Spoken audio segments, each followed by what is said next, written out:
Hi, I'm Hollie Hughes, former politician, and you know when hanging out with this lot is hanging out with more normal people than I used to, something is very wrong.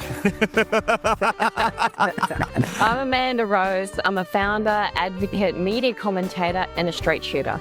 Hi, I'm Anjali Rao, former CNN anchor, and the only real housewife of Melbourne who didn't need to Google how to spell IQ. My name is Tim Blair. I write at the Daily Telegraph, and you'll never know exactly how many firearms I own until it's probably too late. Hi, I'm Carlotta. I'm him, shims, bining, or whatever you want to call me. Make up your own mind, but I'm fun. You certainly are, Carlotta, and I know that for a fact because we've been on the drinkies. Carlotta's actually at my place. I am television and radio presenter Rob McKnight, and welcome to the Birdie and the Beast. Why don't you grab a drink and take a chug every time Ange mentions the Real Housewives of Melbourne? You'll be drunk before the segment's over. Chug time. Rob, nothing's going to harm you. No one around. No, look, finding your groove in a new relationship can be tricky, but what do you do when your new partner is infatuated with another?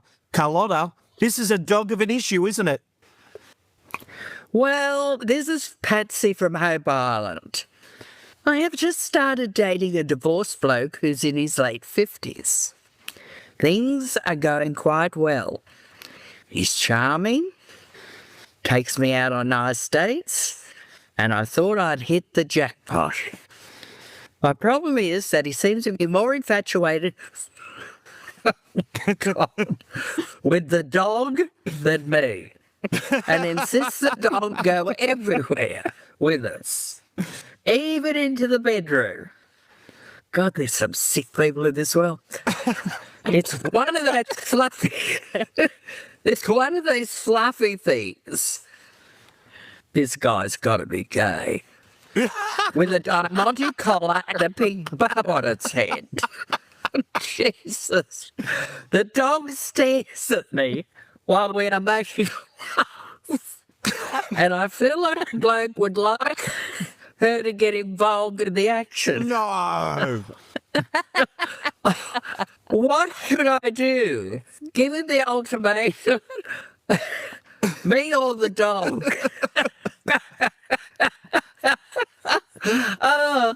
Well, from me, give him the door. What do you?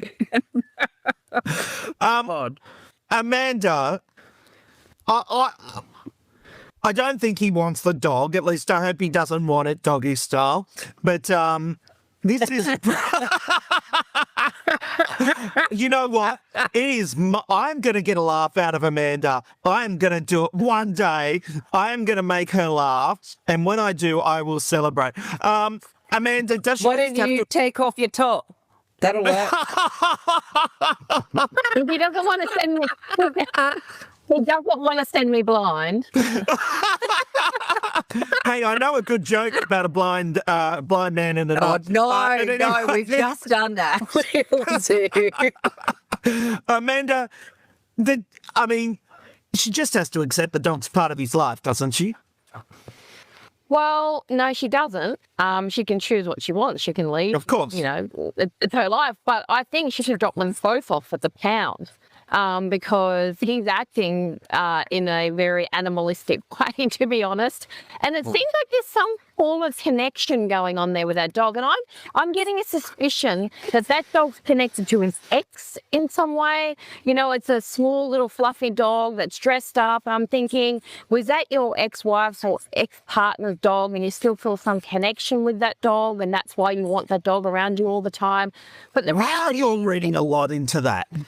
Well, that's what I do. But the thing is, when it comes to the crunch, right, if you feel that uncomfortable with someone, this is someone that you're dating or have a relationship, it's not worth it. If you're not comfortable, move on. Get a dog yourself and hang out with them. It doesn't talk back, right? So if you don't like it, just leave. You know, don't people hold on to relationships too much trying to fix someone that doesn't want to be fixed or changed.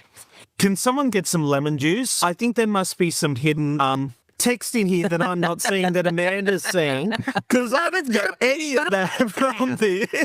Hollie, he loves his dog. I mean, is this not a problem? I got a new husband and he came with a dog who is also a small coffee fit and is very much part of our family, but he's incredibly well trained. Does he sleep in the bed with you?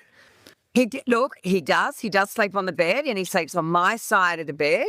I can tell you if there's any nocturnal activities going on, we leave the door open to the wardrobe and he takes himself off there and puts his paws over his eyes until the activities are over and then he'll come back. But he's very well trained. He doesn't want to see what's going on. This is quite the cock block scenario.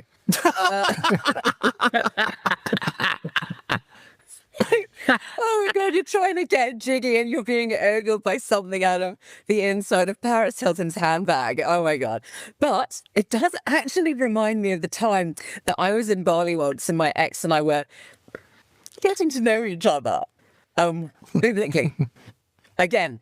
I was thought it's like this huge macaque monkey sitting on a wall outside our hotel room, like leering at us and spanking his own like enthusiastically. Spanking is What was he spanking? Oh, like spanking is funky. Oh my God. Honestly, it just like ruined the vibe and spoiled the concentration of my fake orgasm. I understand. Oh my God.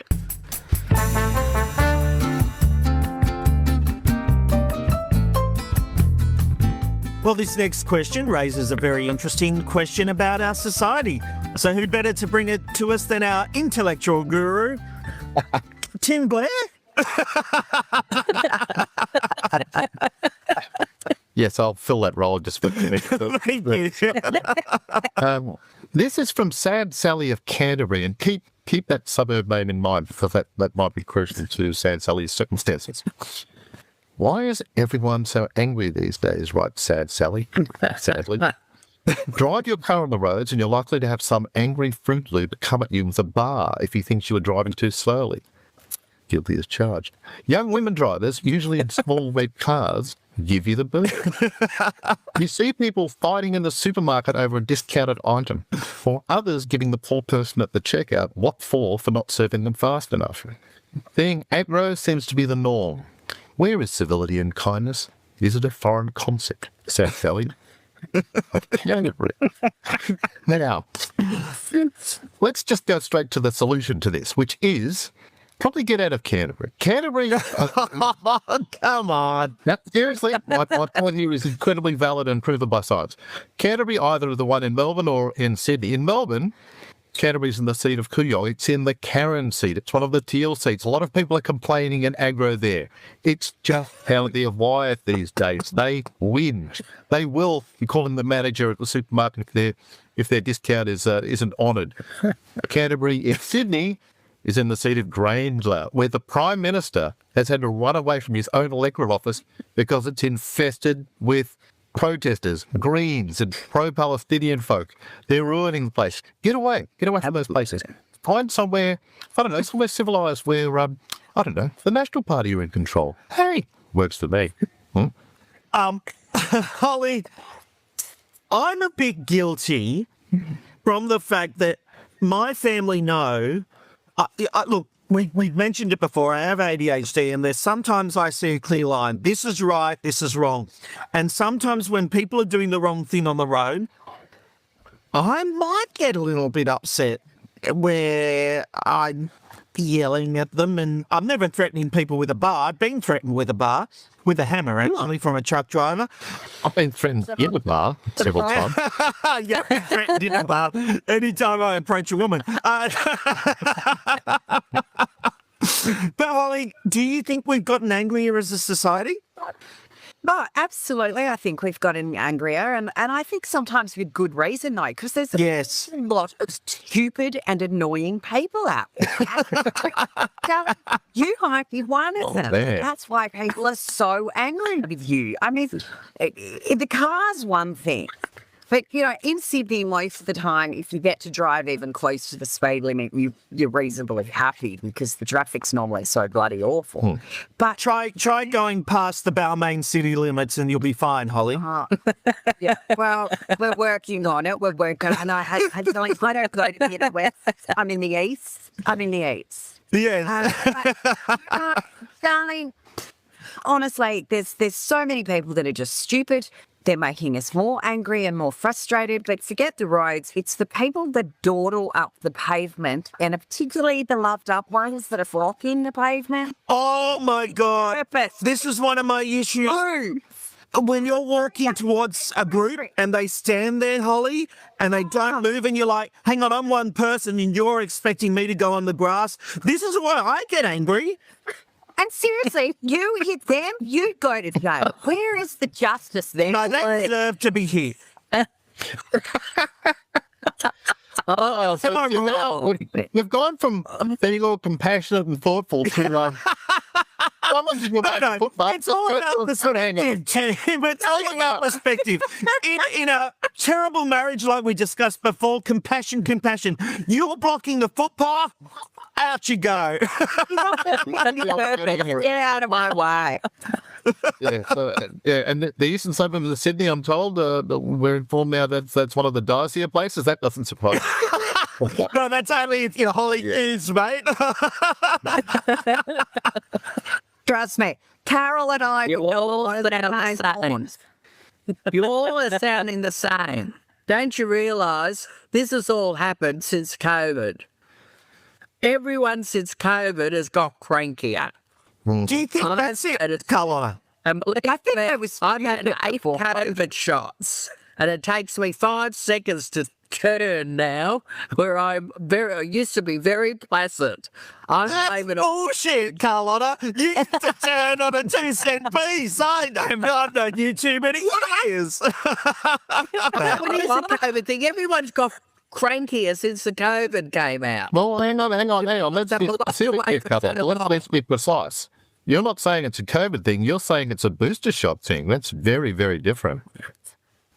No, I meant like since the COVID came out and people were locked up, since they came out of lockups and that, everyone seems to have got crankier. They weren't crankier. They weren't cranky people before COVID, I noticed. Well, a lot of my friends weren't anyway. Now they're just they so were stuck at home with their families for so long. If you've got That'll make you cranky. children, that Yeah, but they're so bitter. Amanda, what do you think? We've become crankier since COVID? I think so, progressively, but I also think it's because we've realised that our governments lie to us on a daily basis, right? Yes. And that they just tell us rubbish all the time. They want us to believe stuff. We catch them out. We know they've lied. We call them out on the lie, and then we get gaslit on that. And everyone's angry. Who do we trust? These people are running us and making decisions for us, and we've got no one to trust. So I think deep down they've got this anger, and they don't know how to release it. So I think go to the gym, lift some weights. That's why I do it. It helps you with the release some tensions. But also, consider one thing. Yes, you're angry. Yes, it's unfair that the government's lying to you progressively pretty much every day. But it's not the other person's fault, and the other person might be going through something. And every time I get angry, right, and I open my sunroof and I go to make that special wave through the sunroof because someone's tailgating me, I've got to ask myself, why are they doing that, right? Are they going through a divorce? Have they just been told that their parents are sick? So I try my hardest. There's an excuse for everything, Amanda. Maybe they're just dicks. Look.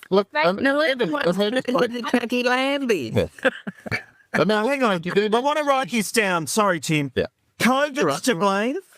Government's to blame. Yeah. And now, And that what do you say, Amanda? The fact that they're going through troubles at home to blame. Well, no, but Nobody's taking any responsibility for anything. Well, you are, but you are taking responsibility if you choose yourself not to be the douche. Okay. Amanda is coming up with a solution. Go to the gym, relieve some stress. In my case, I like to put on a monkey costume and hang out for a hotel and gold. I've found it calms the bloke down for some reason. Coming home from that holiday, feeling like a meat cat. Terrific.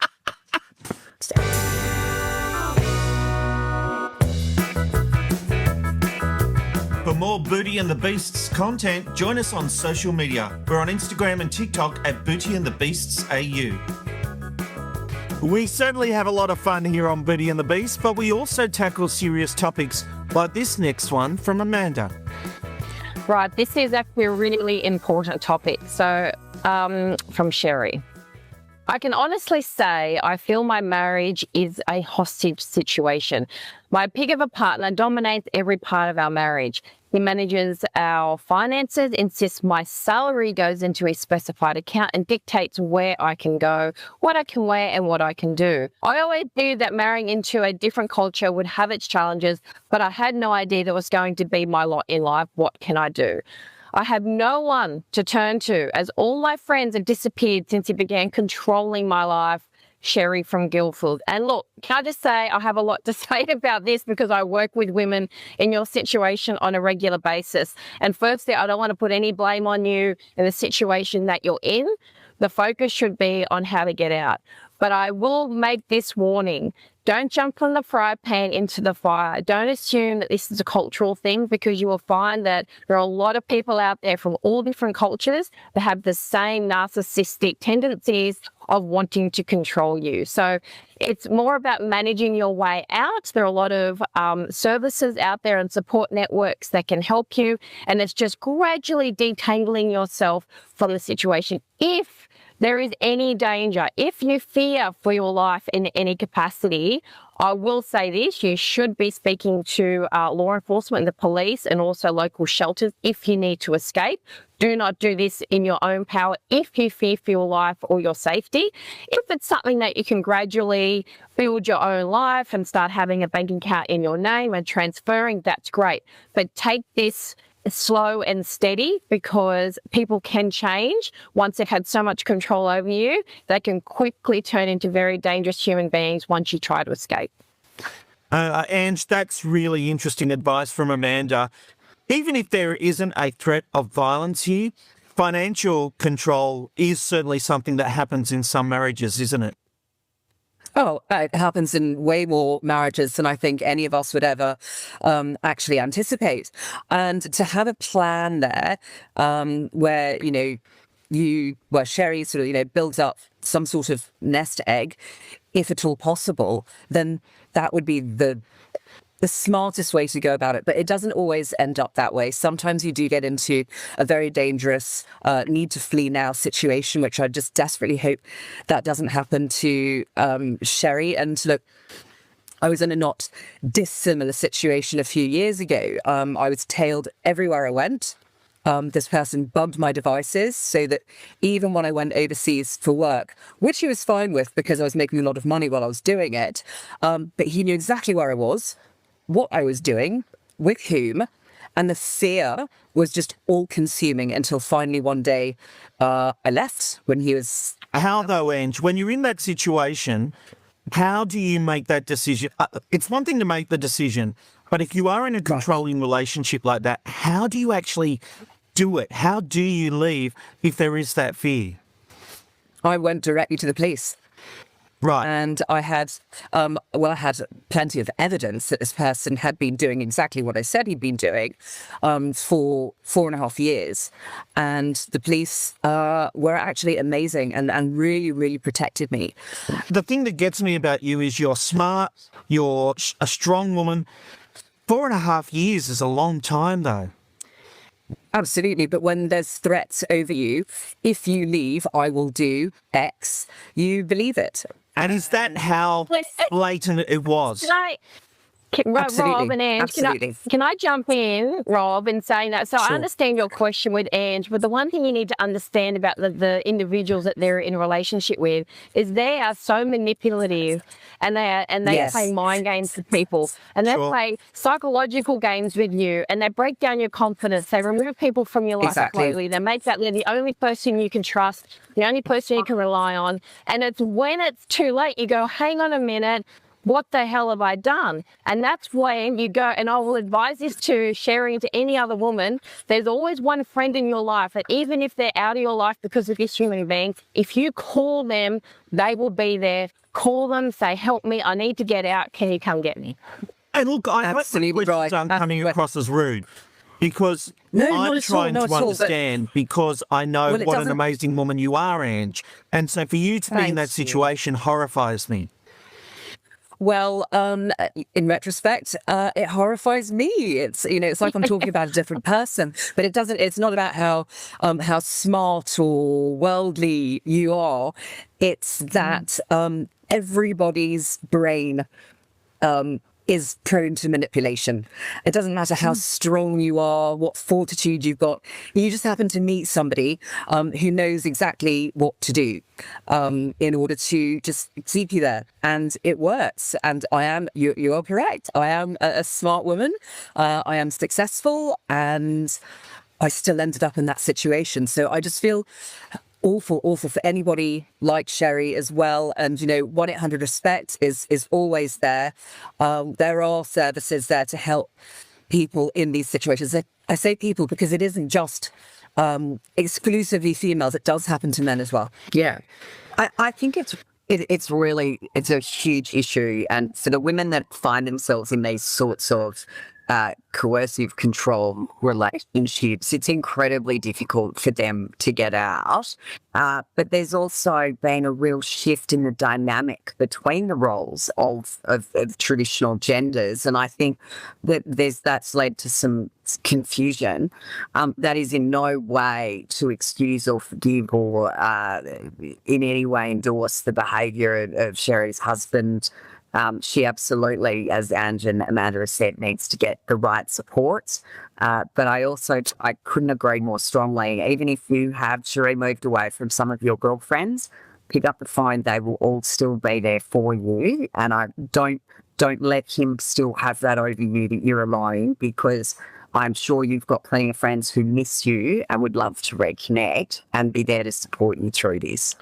I think it was fascinating to me that Amanda used the word gradual, or the process of extraction as gradual, because of course that's, I suppose, how people end up in this situation. You don't, if you woke up one morning and you have no friends, all your devices are under control of another person, you have a shared bank account, and you have no essential financial privacy or privacy.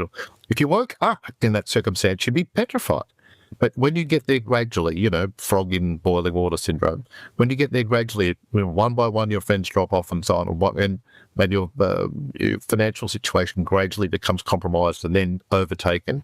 And then you realise eventually, all credit to Cherie for having the insight to appreciate her situation, because a lot of people who are in negative situations, and this is outside of also domestic relationship, in a lot of they don't realise how they've got there, and they don't have the clarity of mind to work out how to get out of it. So I think in this case, the fact that Cherie is saying these things, the fact that she's alert to her situation, first step in getting out of it. I would just like to thank Ange for her insights, because what I love about this show and what we do here on Beauty and the Beast is that we have a lot of fun, but we talk about the serious issues, and you open up so much about your personal life. You are honest with us, and it helps people like Cherie. So thank you very much for doing that. It genuinely makes a difference. An absolute pleasure. And some people might say that I opened up too much in our first story this episode. Nah.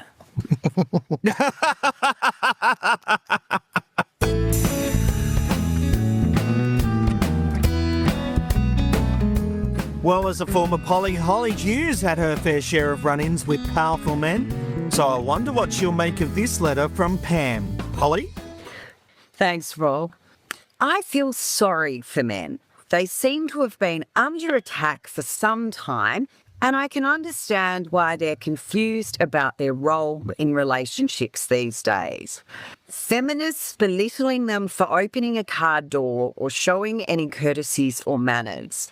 Being told they're unworthy, too weak, too dominant, too useless, predators, and selfish.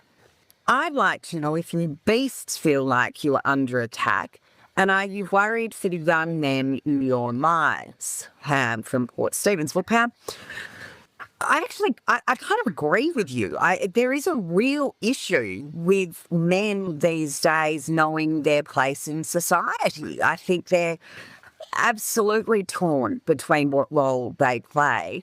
But those feminists you talk about that complain about having their car door open, they can just bug up cops. They're ruining it for the rest of us. They're trying to kill off chivalry. Personally, I very much not only enjoy, but if my husband opens my car door all the time, and as well as many other things. So there are men that do know how to behave, and there are women who know how to accept that behaviour without interpreting it as some diminishment of them.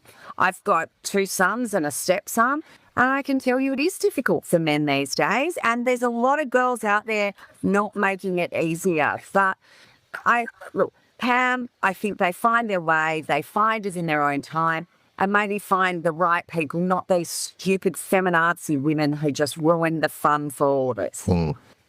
Tim, do you think men are losing their identity?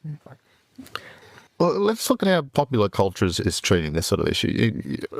People of a certain age, myself included, will remember 1970s, 1980s television commercials always had the dumb female character, not necessarily blonde even. It was a stock sort of confused housewife who didn't know how things worked and was kind of hopeless. Now it's the dumb male. TV commercials always have these dumb guys who just don't know what to do, and I know it's not exactly an academic form of study looking at TV commercials, but I think it does show how things have shifted that way. I don't think it was healthy either way. It doesn't treat people as individuals when you go to those sort of stereotypes. As to fixing it, I got no idea at all. Maybe just a more introspective culture, something like that. I yield the floor to the booties on this particular case. Well, Amanda, it's interesting. I saw an article on news.com.au recently that showed that young women were asked whether men should pay for the meal on a date. And pretty much everyone said yes. And so there is this weird thing about what men should and shouldn't do. And it seems financially they're expected to pay for dinner, but they should take a step back in other areas. It is confusing for men, don't you think? Look, I think it all comes down to finding your kind, finding your type, finding the person that you click with. I have guys that come to me and they will go, hey, do you have a problem if I open the door for you? And they do ask me that. And I said, well, if you don't. They actually ask whether they can open the door. Yeah. And I said, well, if you don't, I'm not. So I'm going to, right? But, and the same with dinner. Yes, you're paying because it is a gift to spend that hour with me. Oh, jeez. And it took me 2 hours to get ready, right? Ready. But then again, I return the respect. And that's the thing. Yeah. So for me, I always call myself an independent traditional woman, right? So I'm financially independent, but I'm very traditional because I have no problems playing. I love cooking. I love being a woman. I love doing all those things. But then again, I'm not mowing the lawn, right? I know how to. And I know how to change a tyre, but I ain't doing it, right? Because I don't want to. And so I'll find someone who does want to, and then I'll go bake them a pie in return. But that's me, right? If that's not what right. you like, then find someone that is aligned to your values. I think we're trying to make everyone a particular type of person. Just be you and who you're comfortable being and find people that are happy with that. Carlotta, was it a lot easier in your day? I lost my identity years ago.